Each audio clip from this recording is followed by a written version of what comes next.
Mysterious God, we have lost our home. Help us to hear your call and find ourselves again in you. Amen.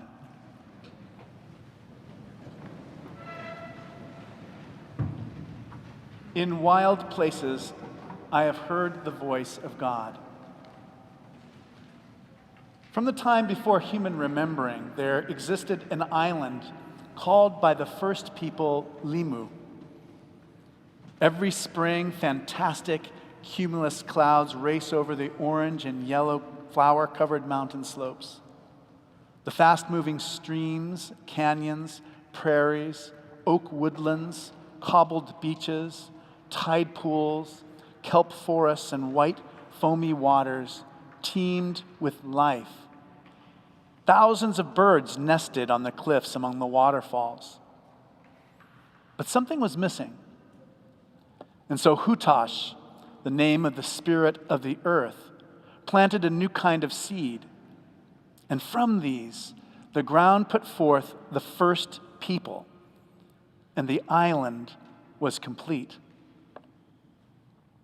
Thus begins a story that's perhaps older than human writing, told by people known today as the Chumash.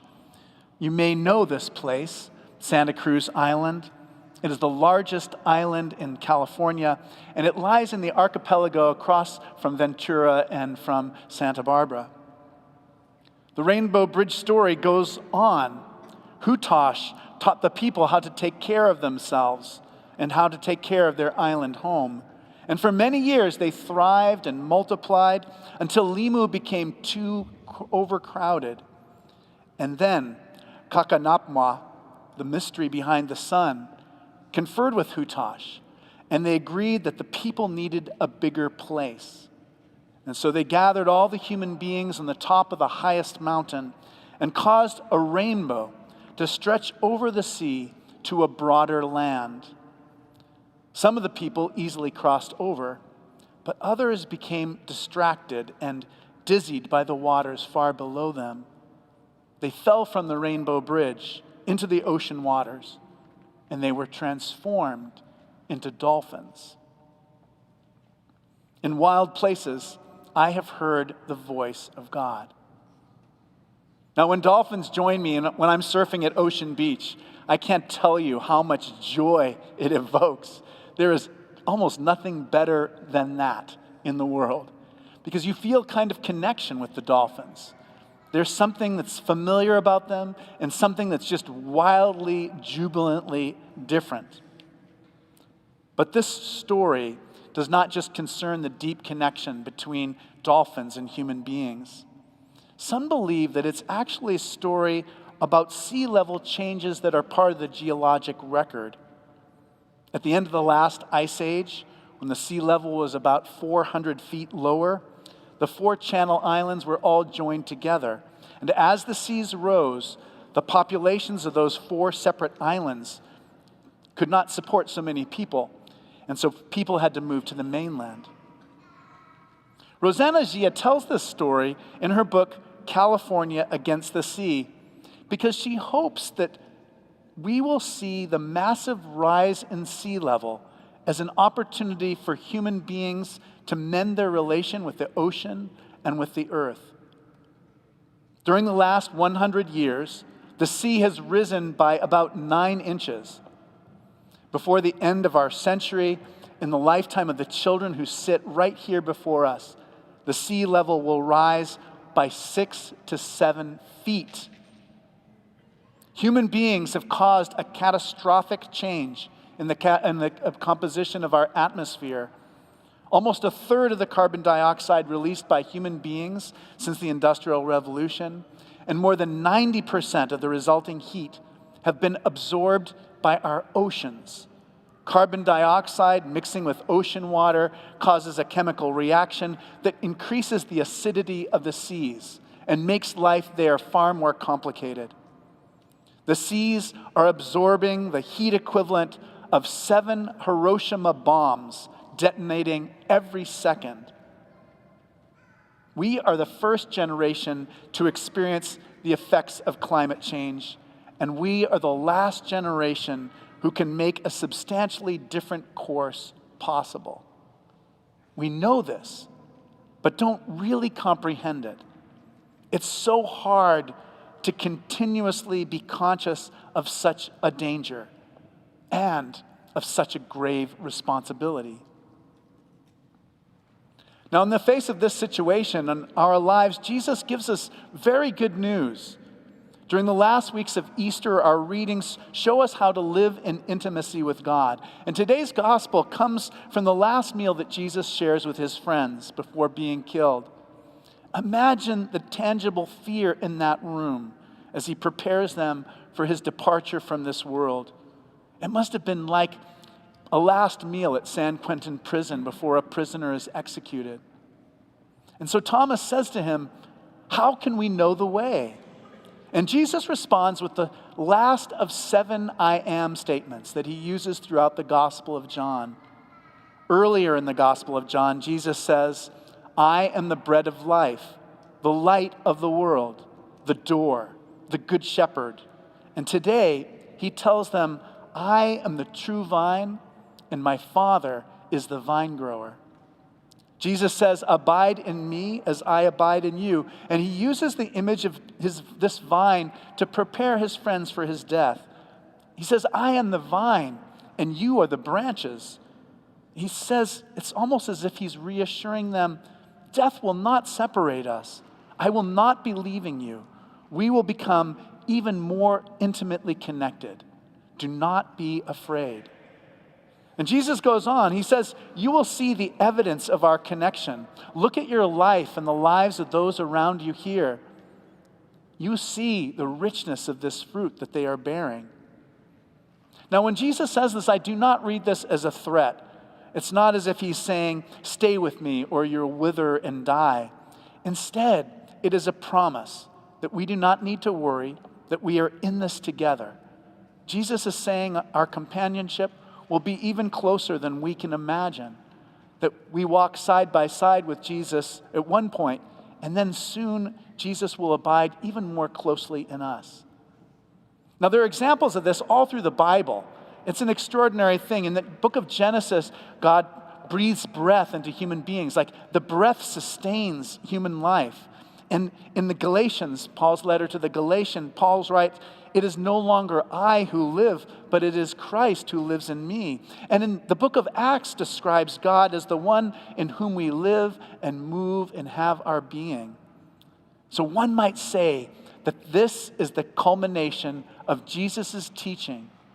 It's about abiding in God. Our goal is not simply to follow Jesus or to get other people to follow Jesus or even to obey what he taught. Instead, we live in Jesus as Jesus lives in us. And this experience of intimacy is what life is all about. And it's at the heart of my faith, and it's at the heart of my understanding of the earth, too.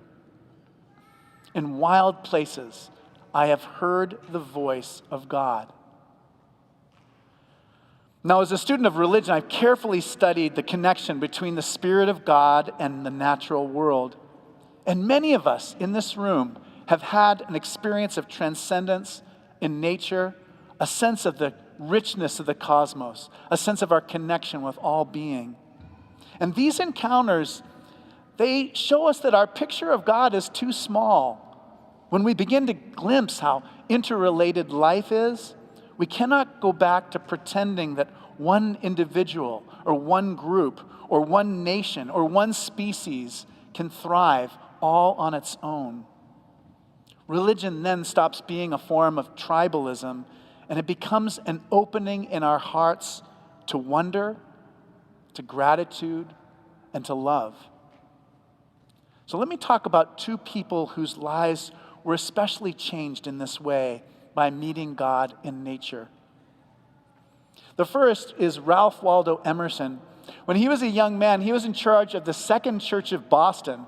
So it was a church that had been founded in 1650. So it's a church that had been founded 200 years before this church was founded in 1849. And when Emerson used to go visiting old Revolutionary War veterans, he would go and he just didn't even know what to say to them. He was so young, he worried about preaching a sermon every day, every week for the rest of his life. You can imagine how frightening that might be to a young person. And he also had very big philosophical questions about what happens when we celebrate communion. What happens to the bread and to the wine? Now then, a terrible tragedy struck. His wife, Ellen, who was only 20 years old at the time, died of tuberculosis. And Emerson was entirely lost. He completely lost who he was. He resigned his pastorate. He resigned his church. He sold all of their household furnishings. And on a terribly bitter, cold Christmas day, he departed across the gray expanse of the North Atlantic with the hope that he might go somewhere where he might find himself. In 1836, Emerson published what he discovered on this search in a book called Nature. Feeling confined and limited by tradition in the past, Emerson just stopped believing in them. He gave up faith in the promise that someone could teach us something that would be genuinely useful as we tried to understand who we were. And instead, he began to believe that we should go and experience God firsthand, ourselves, in nature. And that nature is a symbol of spirit. So this is what he writes. Crossing a bare common in snow puddles at twilight under a clouded sky, without having in my thoughts any occurrence of special good fortune, I have enjoyed a perfect exhilaration. I am glad to the brink of fear. In the woods, we return to reason and faith. All mean egotism vanishes.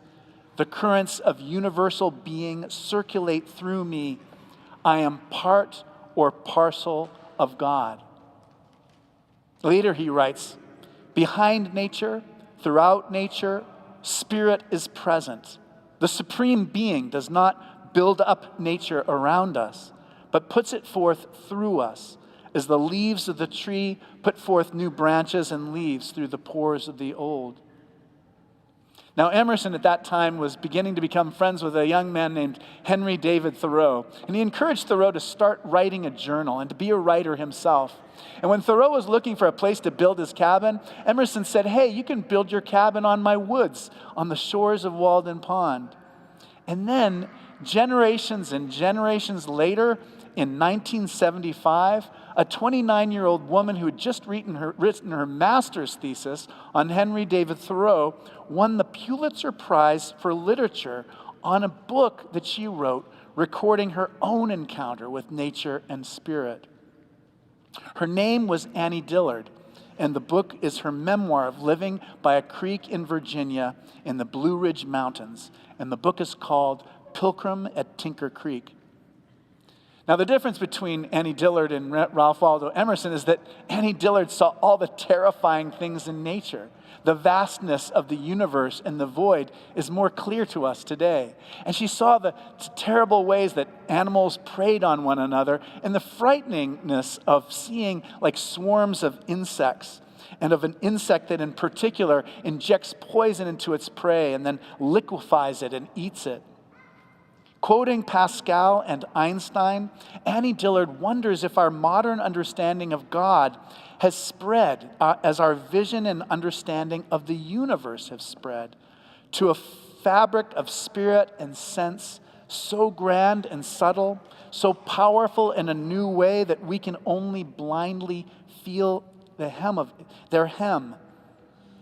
And in that theological and liturgical book, Annie Dillard regards the great beauty of this world as grace, as a gift from God.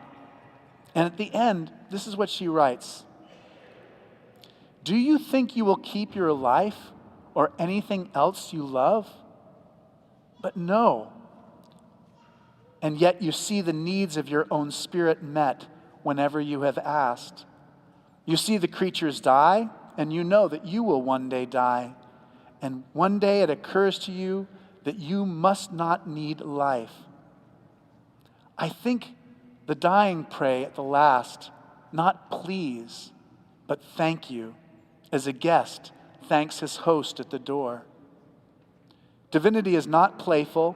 The universe was not made in jest, but in solemn, incomprehensible earnest, by a power that is unfathomably secret and holy and fleet. There is nothing to be done about it, but ignore it or see. The seas are rising. How can we know the way? God speaks to us through nature, often in ways that we do not expect, sometimes in ways that are not altogether comfortable for us. But we will not hear if we do not listen. Let us mend our relation to the earth and build a bridge to a more humane civilization. Jesus, the true vine, reminds us that at the core of every being is the power to love. We will never be truly isolated or alone. He will always abide in us. In wild places, I have heard the voice of God.